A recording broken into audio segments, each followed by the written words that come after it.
14वे Dalai llama Tenzin Gyatso यांचा जन्म 6 जुलै 1935 रोजी ईशान्य तिबेटमधील ताक्सर भागात झाला. त्यांचा वाढदिवस दरवर्षी 6 जुलै रोजी जगभरात साजरा केला जातो. दलाई लामा म्हणतात, आनंद ही काही रेडीमेड गोष्ट नाही, तो तुमच्या स्वतःच्या कृतीतून येतो. जोपर्यंत आपण स्वतःची शांतता प्रस्थापित करत नाही तोपर्यंत आपल्याला बाह्य जगात कधीही शांती मिळू शकत नाही. आपल्या जीवनाचा मुख्य उद्देश आनंदी राहणे हाच आहे. तुम्हाला जर इतरांना आनंदी पाहायचे असेल तर करुणेचा सराव करा.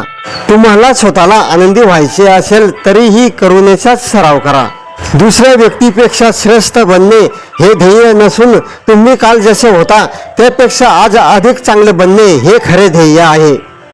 14वे दलाई लामा तेंजिन ग्यात्सो यांचा जन्म 6 जुलै 1935 रोजी ईशान्य तिबेटमधील ताक्सर भागात झाला. त्यांचा वाढदिवस दरवर्षी 6 जुलै रोजी जगभरात साजरा केला जातो. दलाई लामा म्हणतात, आनंद ही काही रेडीमेड गोष्ट नाही, तो तुमच्या स्वतःच्या कृतीतून येतो. जोपर्यंत आपण स्वतःची शांतता प्रस्थापित करत नाही तोपर्यंत आपल्याला बाह्य जगात कधीही शांती मिळू शकत नाही. आपल्या जीवनाचा मुख्य उद्देश आनंदी राहणे हाच आहे. तुम्हाला जर इतरांना आनंदी पाहायचे असेल तर करुणेचा सराव करा.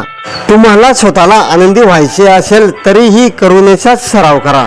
दुसऱ्या व्यक्तीपेक्षा श्रेष्ठ बनणे हे ध्येय नसून तुम्ही काल जसे होता त्यापेक्षा आज अधिक चांगले बनणे हे खरे ध्येय आहे.